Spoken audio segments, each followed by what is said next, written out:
1장 1절부터 5절 말씀 우리 한 절씩 교독하겠습니다. 제가 1절을 읽습니다. 태초에 하나님이 천지를 창조하시니라.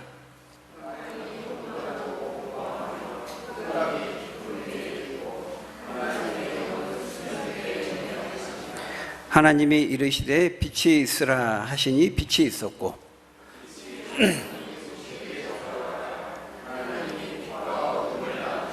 오절 같이 읽습니다. 하나님이 빛을 낮이라 부르시고 어두움을 밤이라 부르시니라. 저녁이 되고 아침이 되니 첫째 날이니라. 아멘. 지난 시간에 이어서 오늘은 창세기 강의 말씀 이제 두 번째 시간입니다. 우리가 지난 시간에 1절에서 태초에 하나님이 천지를 창조하셨다 그랬습니다. 이때 이 천지라고 하는 것은 이 지구를 포함한 이제 온 우주를 가리키는 것입니다.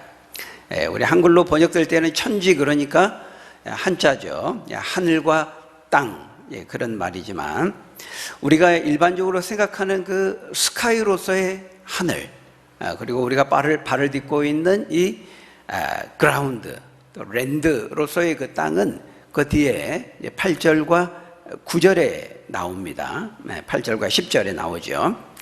그렇기 때문에 여기서 이 태초에 천지를 창조하셨다 할 때 그 천지는 영어 성경으로 보면은 The heavens and the earth입니다. 그러니까 온 우주와 하늘과 이 지구, 온 세상을 창조하셨다는 것을 1절에서 포괄적으로 그렇게 말씀하고 있는 것이죠.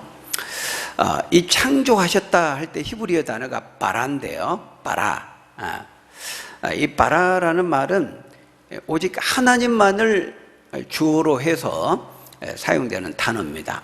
아무것도 없는 그 무에서 유를 창조하신 그 하나님. 그래서 이 바라라는 이 창조하다라는 이 단어는 오직 하나님만을 주어로 해서 쓸 수 있는 말이죠. 우리가 일반적으로는 어떻습니까? 굉장히 그 창조적이네요. 창조적인 작품이네요. 창조성이 있네요. 뭐 이렇게 우리가 말은 하지만은 실제로 우리 인간이 하는 것은 창조가 아닙니다. 하나님께서 이미 창조하신 원재료를 변형시키는 것에 불과한 겁니다. 우리가 그것을 뭐 발명했다, 개발했다, 발견했다, 뭐 이런 용어를 쓰지만은 우리가 인간이 하는 것은 창조가 아닙니다. 하나님이 하신 이 바라, 창조하셨다라는 것은 아무것도 없는 무에서 말 그대로 유를 창조하신 겁니다. 그래서 우리가 교회 창립일, 이것도 좀 적절하지 못한 말이다, 이제 그런 말을 하죠. 바로 이런 의미에서 그렇게 말하는 겁니다. 교회를 최초로 창조하시고 창립하신 분은 하나님이시고 주님이신 것이고, 그러니까 우리는 교회 창립일이 아니라 이제 설립일, 이렇게 쓰는 게 좀 더 적당하다고 할 수가 있는 것이죠. 그래서 여러분, 하나님은 아무것도 없는 무에서 유를 창조하신 하나님이시다. 우리는 그 하나님을 믿는 것입니다. 이 무에서 아무것도 없는 상태에서 창조하신 그 창조를 그 2절에 어떻게 표현하고 있습니까? 혼돈하고 공허하며 흑암이 깊음 위에 있다, 이렇게 말씀하고 있어요. 혼돈, 공허, 아무런 형태가 없고, 혼돈하다, 영어로는 formless입니다. formless, 아무런 형태가 없고, 공허하고 empty, 텅 비어있고, darkness, 흑암이 깊음 위에 있었다. 이 무에서 유를 창조하신 것을 우리 인간이 이해할 수 있는 그 방식으로 지금 이렇게 표현하고 있는 겁니다. 영원 무한한 상태에서 하나님이 어느 시점에 온 우주를 창조하셨는데 그때가 우리를 태초에 이렇게 표현하잖아요. 그러면은 그 이전에 하나님이 뭘 하시다가 어떻게 창조하셨는가 생각하면 이제 머리가 깨진다 그랬죠. 무에서 유를 창조하신 그 형태를 지금 혼돈하고 공허하며 아무런 형태가 없고 모양이 없는데 첫째 날, 둘째 날 이렇게 해가지고 하나님이 창조 행위를 통해서 이제 하나씩 이제 채워가고 계시는 것을 이렇게 표현한 것입니다. 그러니까 창세기 1장 1절은 온 우주를, 온 세상과 지구를 비롯한 온 만물을 이제 창조하셨다라는 것을 이제 두괄식으로, 포괄적으로 먼저 말씀한 다음에 그 창조를 하나님이 어떻게 하셨는지 세부적으로 이렇게 말씀하고 있는 거예요. 어떤 사람들은 1절과 2절 사이에 굉장히 많은 이제 시간적인 격차가 있을 것이라고 이제 주장하는 사람들이 있어요. 1절은 하나님이 한번 원창조라고 하는데, 원창조를 하신 다음에 이제 2절에 거기 보면 혼돈하고 공허하며 흑암이 있다. 하나님이 처음 창조된 이 세계에 사탄이 이때 혼돈을 가져왔다는 겁니다. 카오스, 무질서, 죄악됨, 영적인 흑암을 가져와서 하나님의 창조를 망가뜨렸다는 거예요. 그래서 여기 혼돈, 공허, 흑암 이런 말들을 사탄이 활동한 어떤 결과를 묘사하는 말로 해석하려고 하는 거죠. 근데 여러분, 전혀 그렇게 볼 여지가 없습니다. 성경 어디에서도 그런 해석을 뒷받침하고 있지 않기 때문입니다. 여기 1절과 2절에서 시간적인 많은 간격을 두려고 하는 것은 어때요? 빅뱅 이론이라 시간이 많이 필요로 하는 그런 이제 진화론을 주장하는 그런 것과 어떻게 하든 좀 매치시켜 보려고 하는, 좀 조화시켜 보려고 하는 그런 해석인 거죠. 현대 이런 무신론적인 과학자들은 이 온 우주와 지구의 생성 연대를 굉장히 오래 잡습니다. 스티븐 호킹도 빅뱅 이론을 말하면서 약 150억 년, 뭐 어떻게 해서 나온 건지도 몰라요. 그냥 150억 년, 오랜 시간 동안 진화론과 이 지지를 받아야 되기 때문에 생성 연대를 오래 잡는 겁니다. 근데 우리가 성경을 보면은 아담이 여섯째 날 창조된 다음에 930살을 살았습니다. 노아 때까지가 10대인데요. 아브라함의 아들 이제 아벨은 이제 가인에 죽고 세 번째 아들 셋의 아들 에노스 쭉 가가지고 이제 노아가 나오는데, 노아까지 10대인데요. 노아의 홍수 이전까지는 이렇게 아담처럼 막 900살, 800살, 700살 굉장히 오래 살았어요. 근데 노아의 홍수 이후에 수명이 거의 이제 100세 정도로 줄어들게 됩니다. 그것에 대해서도 뭐 여러 가지 이제 설명들이 있는데, 아무튼 거기 이제 나중에 가서 좀 살펴보고요. 오늘날 우리가 한 100세 시대에 살잖아요. 그래서 이 지구의 연대를 아담이 930살 산 다음에 죽으면서 낳은 게 아니잖아요. 그죠? 젊었을 때 낳았고, 낳은 그 자녀가 또 오랜 기간 살았기 때문에, 이제 가장 보수적인 우리 성경학자들은 지구의 생성 연대를 한 10,000년 정도, 가장 짧게 보면 그 정도로 보고 있어요. 무신론적인 과학자들, 또 이제 유신론적인 하나님의 존재를 인정하는 과학자들, 견해 차이가 여러 가지가 있는데요. 가장 이제 보수적인 성경학자들은 이렇게 이제 성경에 있는 그런 말씀들을 근거로 해서, 물론 이제 저녁이 되고 아침이 되고 이제 첫째 날이냐 둘째 날이냐, 이걸 하는 날, 욤이라고 하는데요, 히브리어로. 이 날을 이제 어떻게 또 보고 해석하느냐에 따라 기간 차이가 좀 있을 수 있겠습니다만은, 어쨌든 이제 보수적인 학자들은 지구의 생성 연대를, 우주의 생성 연대를 오래 보지 않습니다. 근데 무신론적인 과학자들은 무조건 이제 오래 보야 됩니다. 막 1억 년, 150억 년, 왜? 진화를 인정해야 되니까 오랜 시간에 걸쳐서 단세포가 다세포로 되고, 그래가지고 이제 인간이 존재하게 되려면은 많은 시간이 필요하잖아요. 그렇지만 여러분, 우리는 이렇게 두 번의 창조를 인정하지 않습니다. 뭐 1절에서 한번 창조하고 오랜 기간 동안 2절에서부터 창조가 또 첫째 날, 둘째 날 시작되는 것으로 그렇게 보지 않는다는 거예요. 그러니까 1절은 하나님이 온 우주와 지구와 이 만물을 하나님이 창조하셨다, 태초에 창조하셨다, 두괄식으로 포괄적으로 말한 다음에 2절부터는 세부적인 그 창조에 대한 부분들을 첫째 날, 둘째 날, 셋째 날 이렇게 시차와 과정을 두고 하나님이 창조하셨다는 것을 말씀하고 있는 겁니다. 물론 하나님께서 전지전능하시기 때문에 그냥 한 번에 짠 하고 모든 것을 창조하실 수 있었지만, 하나님이 그렇게 설계하지 않으셨어요. 첫째 날, 둘째 날 이렇게 시차와 과정을 두고 하나님 6일에 걸쳐서 창조를 하신 것입니다. 왜 그렇게 하셨을까? 능력이 없어서가 아니고 하나님이 주권적인 의지 가운데 그렇게 설계를 하신 것입니다. 그래서 우리가 이렇게 세부적으로 이 창세기에 있는 부분들, 말 그대로 우리 인간이 존재하기 이전에 있는 것들이잖아요. 우리 인간이 자세히 알 수가 없는 겁니다. 세부적으로 들어가면 여기 뭐 2절, 뭐 수면 위에 운행하시느니라, 뭐 이런 부분들 굉장히 어렵습니다. 해석하기 어렵고. 그런데 우리가 이런 호기심과 상상력을 동원해 가지고 막 질문하기 시작하면 굉장히 어렵죠. 근데 여러분, 성경은 이 하나님이 창조하신 이 모든 과정들 세부적으로 디테일하게 자세하게 우리 호기심이 다 충족될 만큼 그렇게 자세하게 설명하고 있지는 않아요.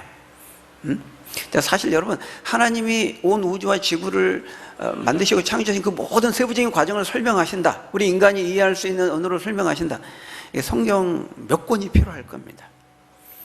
그렇죠? 여러분, 우리가 핸드폰 하나 만들 때에도요, 자동차 한 대 만들 때에도요, 거기에 얼마나 많은 재료들, 부품들, 기술들, 원리들이 들어갑니까? 그죠? 뭐 기계적인, 또 뭐 전기적인 작용들, 원리들, 전자적인 뭐 반도체의 원리들, 물리, 화학, 수학 원리들, 얼마나 많은 학문들이 연관되고 그 원리들이 적용되고 그러잖아요. 그러니까 이 조그만 핸드폰 하나 만드는 데에도 그거 하나 이제 설명하자면은 엄청나게 많은 지면이 필요하다, 설명이 필요하다는 거예요. 자동차도 그렇고. 근데 우리는 그런 거 다 알 필요가 없는 겁니다. 핸드폰 명세서 보고 그냥 잘 사용하면 되는 거죠. 어떻게 만들어졌는지 그 원리 우리가 알 필요가 없는 거예요. 자동차도 운전법, 사용법 익혀가지고 우리가 잘 쓰면 되는 거지. 거기에 뭐 있는 뭐 엔진의 원리, 뭐 흡입, 압축, 뭐 폭발, 배기, 뭐 실린더의 원리, 시동기, 발전기의 원리, 뭐 동력 전달 장치, 이런 거 몰라도 되는 거예요. 마찬가지라는 거예요. 하나님께서 태초에 온 세상을 창조하셨다는 것을 아는 거, 이제 그게 중요한 것이지, 그 모든 세부적인 과정들, 하나님의 그 지적인 능력으로 하신 부분들을 다 어떻게 설명하겠습니까, 인간에게? 그거 마찬가지라는 거예요. 그러니까 하나님이 그런 부분을 자세히 설명하고 있지 않다는 것은 뭐예요? 우리가 자세히 알 필요가 없다는 겁니다. 몰라도 된다는 거예요. 성경이 반복해서 말씀하는 부분들이 있죠. 왜 반복해서 말씀할까요? 너무 중요하고 우리가 꼭 알아야 되기 때문에 하나님 여기서도 말씀하고 저기서도 말씀하는 거예요. 근데 하나님이 자세히 설명하지 않는다는 것은 알 필요가 없는 겁니다. 몰라도 된다는 거예요. 그래서 하나님이 자세히 설명하고 있지 않는 겁니다. 지난 시간에 말씀드렸죠. 창세기는 과학의 논문으로 우리에게 주신 것이 아니에요. 역사적인 논문으로 주신 것이 아닙니다. 치밀하게 우리의 호기심과 상상력을 다 만족시키고 충족시킬 목적으로 쓰여진 논문이 아니다 그랬습니다. 그래서 성경이 자세히 설명하고 있지 않는 부분들, 그러니까 뭐 학자들은 그런 거 뭐 시시콜콜하게 아주 작은 것까지도 막 연구하고 생각하고 뭐 그럴 수 있습니다. 학자들은. 그렇지만 그래서 뭐 여러 가지 견해가 있을 수 있고 완벽하게 논증이 될 수가 없어요. 이견이 없을 만큼 막 그렇게 완벽하게 할 수가 없어요. 성경이 그렇게 설명하고 있지 않기 때문에. 더군다나 인간이 존재하기 이전에 있는 일들을 우리가 어떻게 다 자세히 알 수 있겠어요? 그러니까 원래 성경에 근거해서 하나님 말씀하는 데까지만 우리가 알고 또 이해하고 그러면 되는 겁니다. 그래서 뭐 이런 거 저런 뭐 관련된 많은 뭐 이렇게 이 의견들이 있는데요. 뭐 학자들은 그런 거 한다 할지라도 우리의 목적은 뭐 그것을 다 이 시간에 말할 수도 없고 우리 목적에 맞지 않기 때문에 그런 거 다 일일이 다루지 않겠습니다. 개인적으로 이제 궁금하신 분들은 이제 개인적으로 저에게 찾아오시면 질문하시면 됩니다. 예를 들면 여러분 보세요. 여기 첫째 날에 만드신 이 빛, 오늘 본문에 보면 첫째 날에 빛을 만들었다 그랬거든요. 이것도 여러분 생각해 보세요. 이 빛이 뭘까? 이 빛은 뭐지? 여러분 우리가 일반적으로 아는 빛은 뭐예요? 태양에서 비추는 빛이잖아요. 태양을 언제 만들어지죠? 몇째 날에 만들어지죠? 거기 14절에 나옵니다. 넷째 날에. 아직 태양이 안 만들어졌어요. 첫째 날에 하나님 빛을 만드셨다는 거예요. 그리고 그것을 낮이라고 명명하시고 있는 걸 볼 수 있어요. 그럼 우린 질문하죠. 태양도 없었는데 이 빛은 뭐지? 궁금하잖아요. 질문이 되잖아요. 안 됩니까? 아무 생각이 없습니까? 이때 빛은 뭐지? 태양은 넷째 날에 만들어지는데 당연히 질문할 수 있단 말이죠. 근데 여러분 이렇게 이제 질문하기 시작하면 이게 한도 끝도 없다는 거예요. 예, 왜냐하면 굉장히 어렵습니다. 성경이 자세히 설명하고 있잖아요.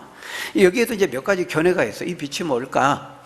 예, 분명히 태양에서 비추는 그 빛은 아닐 텐데, 원천으로서의, 빛의 원천으로서의 하나님의 존재를 나타내는 빛이다. 일반적으로 이렇게 봅니다. 하나님에게서 나오는 원천으로서의 빛. 근데 성경을 보면은 하나님을 빛의 원천으로 말씀하거든요. 예수님도 세상에, 이 어두운 세상에 빛으로 오셨다고 말씀하잖아요. 그죠? 하나님께서, 주님께서 우리에게 생명의 빛이 되시고 구원의 빛이 되시고 진리의 빛이 되신다. 이렇게 말씀해요. 여러분, 사도 바울이 다메섹에 가는 길에 이제 부활하신 주님을 만나고 회심하게 되잖아요. 그때 그 시기가 언제였습니까? 시간대가 종호 때였습니다. 종호 때. 바울이 예수님을 만나서 간증하는 장면이 사도행전에서 세 군데 나오는데요. 9장에 나오고 22장에 나오고. 근데 이 두 번째 나오는 22장 6절에 보면은 바울이 그렇게 말합니다. 다메섹에 가까이 갔을 때에 종호쯤 되었는데, 오정, 종호, 한낮 12시죠. 호련히 하늘로부터 큰 빛이 자신을 둘러 비쳤다. 여러분, 종호면요, 태양이 가장 환하게, 가장 강렬하게 비치는 시간대입니다. 그런데 그래서 여러분 낮에요, 햇빛이 강렬하게 칠 때 거기서 핸드폰 후레쉬 켜보세요. 켰는지 안 켰는지도 모릅니다. 왜? 이 후레쉬 불빛보다 태양이 훨씬 강력하기 때문에 켠지 안 켠지도 몰라요. 근데 그런 강력한 정오의 시간에, 햇빛이 비치는 그 시간에 그 햇빛보다도 더 강렬한 큰 빛이 바울을 둘러 비쳤다고 말하고 있어요. 누가 보면 이 한낮인데 거기에 또 특별하게 큰 빛이 있는 것을 볼 수 있을 정도였다. 훨씬 강력한 빛이었다는 거예요. 이 빛은 뭘까? 바로 그 빛이 하나님의 존재와 임재와 그 영광을 나타내는 빛이라는 거예요. 여러분, 요한계시록 성경 제일 마지막 장에 보면요, 이 하나님이 빛이 되셔서 천국에서는요, 해와 달 별의 빛이 필요 없다고 말하고 있어요. 새 하늘과 새 땅, 천국에서는 하나님께서, 주님께서 의의 태양으로 비추시기 때문에 태양이 필요 없다는 겁니다. 성경은 주님을 빛의 원천으로 말씀하는데, 바로 여기서 이 첫째 날에 이 빛을 만드셨다. 그런데 이 첫째 날에 만든 빛이 넷째 날에 태양에서 나오는 빛과 어떻게 다른지 구체적으로는 정확하게는 모르지만, 하나님의 그 원천으로서 하나님이 빛이라고 하는 그 자체를 그날 만드셨다는 거예요. 원천이 되신 하나님께서 빛의 존재를 만드시고 그 빛을 낮이라고 명령하시고 그 빛이 없는 어둠의 상태를 밤이라 칭하셨다. 이렇게 말하고 있어요. 하나님이 낮과 밤을 만드신 것입니다. 근데 여러분, 여기서 중요한 것은 하나님이 창조하신데 무엇으로 창조하셨어요? 거기 3절에 보니까요, 말씀으로 창조하셨다. 이렇게 말하고 있습니다. 말씀으로. 이게 중요합니다. 거기 3절에 보니까요, 하나님이 이르시되 빛이 있으라 하시니 빛이 있었고, 그렇게 말씀합니다. 여러분, 뭘 보여줍니까? 하나님 빛이 있으라 이렇게 말했는데 그대로 하나님 말씀하신 대로 됐다는 거예요. 빛이 있게 됐다는 거예요. 여러분, 이건 뭘 보여줍니까? 하나님의 말씀에 권세가 있다는 것을 보여주는 것입니다. 하나님의 말씀에 권능과 능력이 있다는 것을 보여주고 있는 거예요. 여러분, 이 온 세상은 하나님의 말씀으로 창조하셨습니다. 말씀. 히브리서 11장 3절에 뭐라고 말하고 있어요? 믿음으로 모든 세계가 하나님의 말씀으로 지어진 줄을 우리는 안다. 그렇게 말하고 있어요. 온 세계가 하나님의 말씀으로 지어졌다는 거예요. 하나님께서 말씀으로 온 세계를 창조하셨다는 것입니다. 여러분, 하나님의 이 말씀에 능력과 권세가 있다는 것을 믿으시는 여러분 되시기를 바랍니다. 여러분, 우리 인간의 말에는요, 우리 인간은 말하고 약속하고 철떡같이 말했지만 지키지 못할 때가 많아요. 변개하고 바꾸고 변덕을 부리고. 근데 하나님은 우리 인간과 다른 분이에요. 하나님은 말씀이 중요해요. 말씀하신 대로 반드시 이루신다는 거예요. 예수님도 말씀하셨죠? 천지가 없어지기 전에는 하나님의 율법에 말씀하신 1점의 유력도 결코 없어지지 않는다는 거예요. 그냥 사라지지 않는다는 거예요. 하나님이 하신 말씀은 반드시 성취될 때까지 그 말씀은 유효하고 말씀은 반드시 이루신다는 것입니다. 여러분 이사야 55장 10절 11절에도 보면요, 하나님이 하신 말씀은 반드시 어떤 결과와 열매를 맺는다고 말합니다. 반드시 성취한다는 거예요. 그냥 이 공중에 흩어져 없어지거나 땅에 뿌려져서 쓸데없이 버려지는 일이 없다는 거예요. 여러분 밭에 씨앗을 뿌리면은 막 심으려고 하지 않아도 어떻게 뿌려졌는데 거기서 막 자라요. 그죠? 씨의 그 생명력이 무서운 겁니다. 근데 그럼에도 불구하고 씨는 뿌렸는데도 열매를 거두지 못할 때가 있어요. 하나님 말씀은 그렇지 않다는 것입니다. 하나님의 말씀에 능력이 있다는 것을 우리에게 말씀하고 있어요. 여러분, 우리가 이 능력의 말씀, 권세의 말씀, 살아있는 하나님의 말씀, 이 말씀을 우리가 믿음으로 붙들어야 돼. 여러분, 우리는 종교개혁의 후예들이잖아요. 우리 종교개혁자들이 견지하는 가장 중요한 신앙 가운데 하나는 뭐냐면 하나님의 말씀을 붙드는 신앙이에요. 하나님의 이 기록된 성경 말씀을 하나님의 말씀으로 믿고 정확무오한 하나님의 말씀으로 믿고 그 말씀을 붙드는 신앙입니다. 우리 종교개혁자들이 우리에게 유산으로 물려준 매우 중요한 그 유업 가운데 하나가 뭐냐면 바로 이 말씀에 대한 신앙이에요. 근데 오늘날 현대 복음주의 학자들 가운데는요, 이 말씀에 대한 믿음이 많이 약화되는 경우가 많아요. 현대 복음주의 신학자들 가운데에도요, 뭐 유명한 사람들 가운데에도 뭐라고 말하냐면 하나님의 말씀을 진실로 정확무오한 하나님의 말씀으로 믿지 못하는 사람들이 많습니다. 이 성경 속에 오류가 있다는 거예요. 그래서 칼 바르트라고 하는 유명한 신학자는 뭐라고 그랬냐면요, 성경 속에 하나님의 말씀이 들어있다 이렇게 말했어요. 맞아요? 틀려요? 성경 속에 하나님의 말씀이 들어있다. 그러면 성경 속에 하나님의 말씀이 아닌 것도 들어있다는 거잖아요. 그러면 찾겠죠? 걸러내겠죠? 아닌 거 또 찾아내겠죠? 그러면 하나님의 말씀 아닌 것이 되는 겁니다. 누가 찾아낼 겁니까? 누가 기준이 될 겁니까? 그렇지 않죠. 우리 루터 칼빈을 위시해서 어거스틴, 우리 바울, 모든 우리 신실한 믿음의 종들은 하나님의 말씀을 오류가 없는 정확무오한 성령의 감동에 의해서 이루어진 하나님의 진리의 말씀으로 믿었어요. 여러분, 성경 속에 하나님의 말씀이 있는 게 아니라요, 성경 자체가, 성경 전체가 하나님의 말씀이라는 사실 의심 없이 믿으시는 여러분 되시기를 바랍니다. 우린 그걸 믿습니다. 하나님의 말씀. 여러분, 오늘 한국 교회의 문제는요, 많은 것으로 진단할 수 있지만 결국 여기서 시작되는 겁니다. 하나님의 이 성경 말씀을 진리의 말씀으로 정말 하나님의 정확무오한 말씀을 믿지를 않아요. 세례 베풀 때 교리적으로는 그냥 뭐 동의하죠. 정확무오한 말씀 믿습니까? 예, 시인하죠.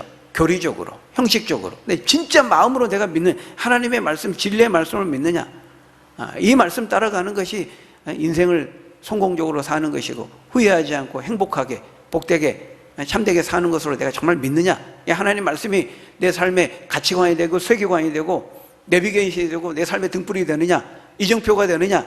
그렇게 믿는 사람들이 갈수록 점점 줄어들어요.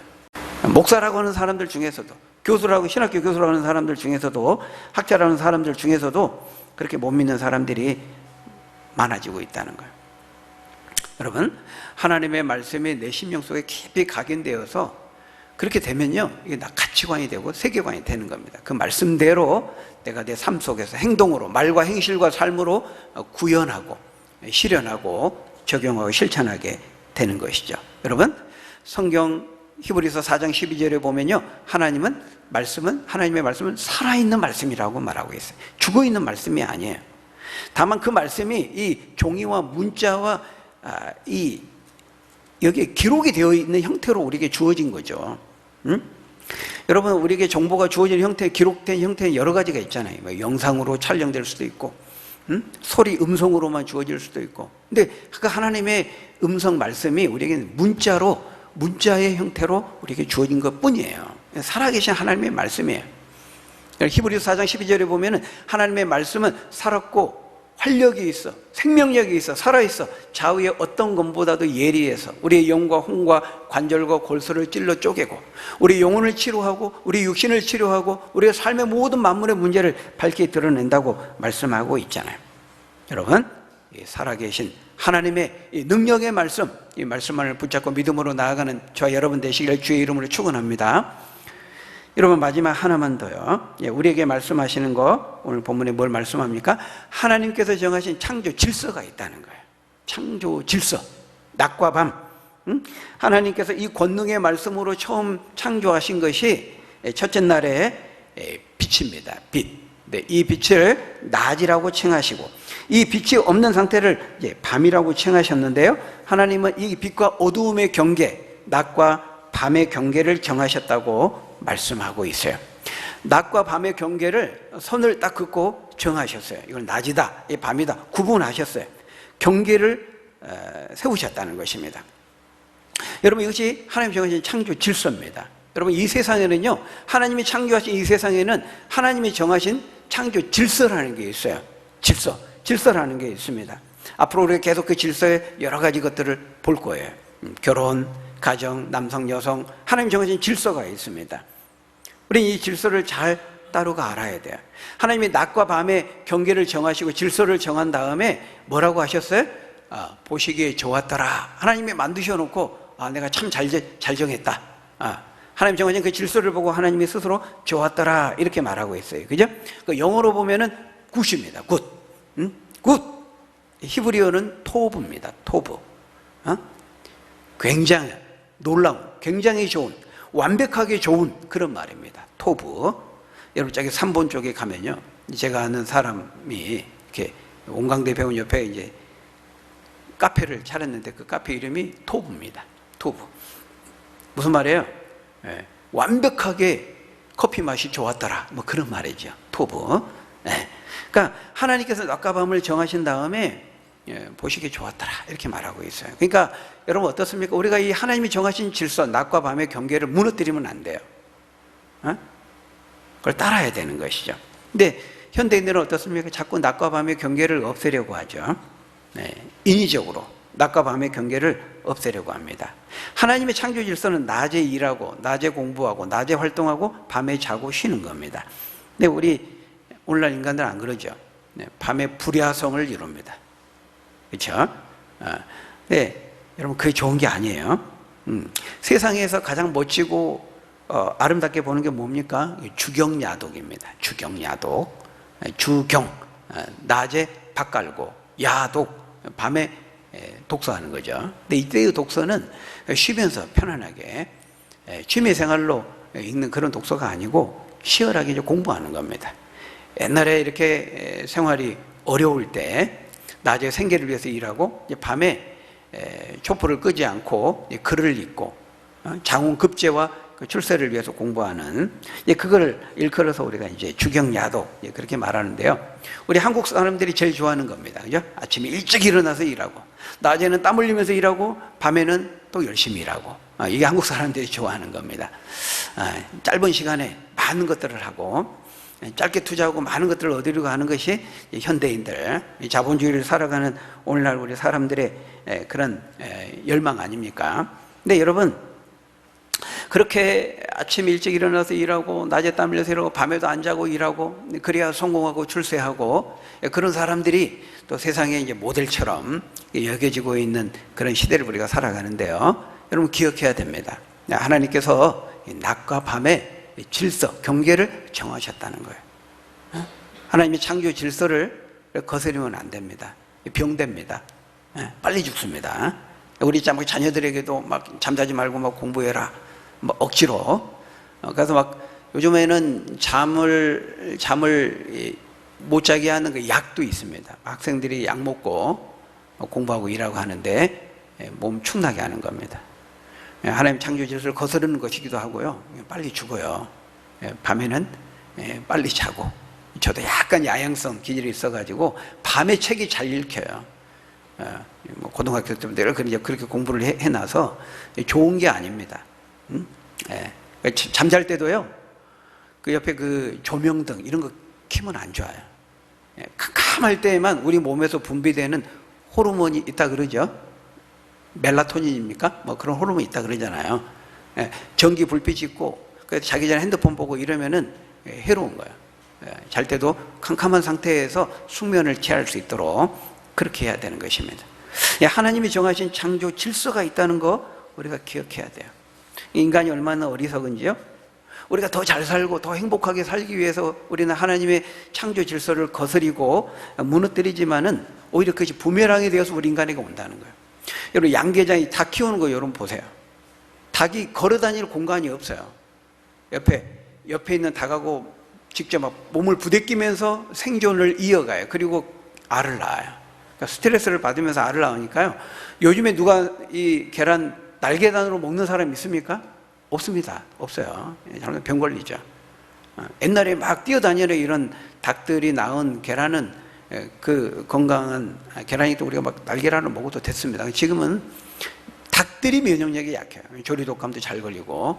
그게 다 이제 좁은 공간에 더 많은 닭을 넣어가지고 더 짧은 시간에 더 많은 계란을 낳아서 더 많은 수익을 얻으려고 인간의 욕심에서 이제 비롯되는 거잖아요. 그게 다 이제 인간에게 돌아오는 겁니다.